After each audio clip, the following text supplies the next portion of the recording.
আপনারা সবাই কেমন আছেন?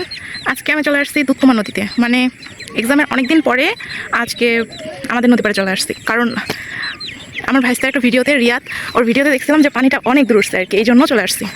জাস্ট অসাম ভিউ,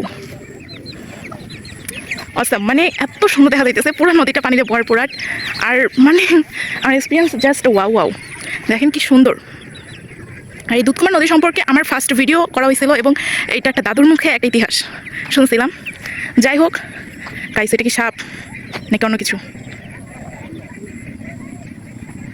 যাই হোক আপনাদের সাথে শেয়ার করি। ওকে, আসলে আমি ওইখানে ভাবছিলাম যে ওটা সাপ, মানে এমনভাবে নড়তেছিল যেন একদম পুরো সাপের মতো। যাই হোক ভালো করে পরে ক্যামেরাটা জুম করে দেখলাম যে ওইটা আসলে সাপ না, ওইটা একটা বাঁশ, মানে কি হয়তো খুঁটি দিয়ে রাখছে যে পানি কত দূর উঠবে সেটা দেখার জন্য। এটা আসলে গ্রাম অঞ্চলে হয়ে থাকে। আর এখন যে আপনারা গাছগুলো দেখতেছেন মোটামোটা, এগুলা আমাদের এখানে আসলে বেশ কিছুদিন আগে পাহাড় ধসে আসলে এই জায়গায় অনেক অনেক গাছ চলে আসছিলো, আপনারা হয়তো বা খবরেও দেখছেন। দেন ওই গাছগুলাই এদিকার মানে নদী পাড়ে স্থানীয় লোকরা গাছগুলো সংরক্ষণ করে এভাবে করে রেখে দিছে। আর পানি যেহেতু বাড়ছে তার জন্য তারা আর কি ওইটাকে আটকানোর জন্য রশি দিয়ে বেঁধে তাদের বাড়ির কোনো কিছুর সাথে, মানে ওই জায়গায় যে খুঁটি দিছে সেই খুঁটিগুলোর সাথে বেঁধে রাখছিল।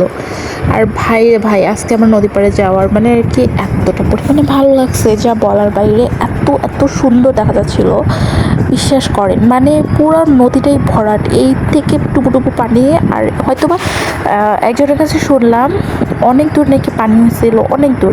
মানে ওই যে গাছগুলো যে দেখতেছে, গাছগুলো নাকি ভেসে গেছে, বাট এই গাছগুলোর উপরে পর্যন্ত পানি উঠছে। ওই যে আমরা আসলে দেখাই দিতেছিলাম আপনাদেরকে। তারপরে দেখেন আমি একজনের সাথে কথা বললাম যে আসলে পানি কতটুকু উঠছিল। পরে বললো যে পানি ওই মসজিদটার ওই পাশে অতটুকু পর্যন্ত উঠছিল। তারপরে এই তো কয়েকদিন রোদের জন্য পানিটা কমে গেছে এখন। তারপরে দেখেন কি সুন্দর আকাশ, তাই না? আর এই যে বড় নৌকাটা বাঁধা দেখতেছেন, এই নৌকার ভিতরে কি যেন ওগুলো বেছানো ছিল, হয়তো বা কাশ, না হলে ঝাউ, আর না হলে অন্য কিছু। যাই হোক সেটা বড় কথা না, তার থেকে বড় কথা হলো দেখেন নদী বাড়ি থাকার মজাই কি আলাদা। কত কত হাঁস, মানে এখানে 100-র উপরে হাঁস হবে, এতগুলো হাঁস ছিল ওই জায়গায়। তারপরে দেখতেছিলাম যে একটা মানে কী বলে এটা, জেলেরা যে মানে মাছ ধরে সেই নৌকাগুলা ওই পাশ থেকে এই পাশে যাচ্ছিল, অনেক সুন্দর লাগতেছিল। আর আপনারা এখন দেখতে পারবেন যে আসলে নৌকার নদীতে যাওয়ার পরে কি ওদের আসলে ঢেউয়ের মতো হয়, সাগরের মতো, তাই না? যাই হোক অনেক সুন্দর লাগতেছিল দৃশ্যটা। আমার ভয়েস শুনে আপনারা হয়তো ফিল করতে পারতেছেন যে আমার আসলে কতটা পরিমাণে ভালো লাগছে। আসলে ভাই আমার বেশি মানে এত কিছু আমার যাওয়া লাগে না যে আমি অমুক জায়গায় যাবো তমুক জায়গায় যাবো, একটু করে ঘুরে ফিরবো। আমার কাছে প্রাকৃতিক সৌন্দর্যটা অনেক অনেক বেশি ভালো লাগে। তারপর আপনাদেরকে দেখা দিয়েছিলাম ওই যে যেটা আপনাদেরকে চুপ করে দেখালাম, সেটা হলো সাবাদের ঘাট। সাবাদের ঘাট থেকে বেশ কিছুখানি দূরে আমি এ পাশে দিয়ে আসছি, তো আমাদের বাড়ির পাশ দিয়ে। আমাদের বাড়ি থেকে নদী বেশি দূরে না, 5 থেকে 6 মিনিট লাগে আর কি। তারপরে চলে যাচ্ছিলাম আমারও বাসার দিকে। দেন একটু হাঁটাহাঁটি করতেছিলাম আর কি। আমার আসলে এই জায়গাটাতে সে যাইতে ইচ্ছা করতেছিল না, এতটা পরিমাণে যে ভালো লাগতেছিল যা বলার বাইরে। আপনারা চাইলে আপনাদের প্রিয় মানুষকে নিয়ে একটু সোনালি বিকেলটা একটু এনজয় করা যেতে পারেন, এই জায়গায় একটুখানি একান্ত মুহূর্ত কাটাইতে পারেন। একান্ত মুহূর্ত বলতে মানে নিরিবিলি আছে, নদী পাড় আছে, একদমই মন ভালো করা একটা পরিবেশ, এতটা সুন্দর যা বলার বাইরে। তারপর ঝুপ করে করে দেখা যাচ্ছিলাম মুরগি এখানে।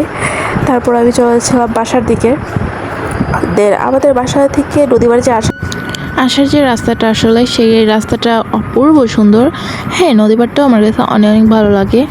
আসলে নদী পাড়ের বা গ্রামের লুকটা মানে 6 ঋতুতে 6 রকম হয়, এত যে ভালো লাগে দেখতে আপনারা কল্পনাও করতে পারবেন না। যারা আসলে মানে গ্রাম সাইডে থাকেন তারা অনেক সুন্দর সুন্দর মানে একদম ফ্রেশ অক্সিজেন, ফ্রেশ সব কিছু অনুভব করতে পারে এবং ফিল নিতে পারে। একদম অপূর্ব অপূর্ব সুন্দর, ঠিক আছে? আর আমি এখানে মানে দুজন লোকের সাথে আমি কথা বলছি। আসলে একজন হয় আমার চাচু আর একজন হয় আমার দাদু। আমি আসলে চিনতাম না, আমার বাবার পরিচয় দেওয়ার পরে আমাকে চিনে, আমাকে বলতেছে, আমার আব্বুর নাম বললো, দেন আমাকে চেনে।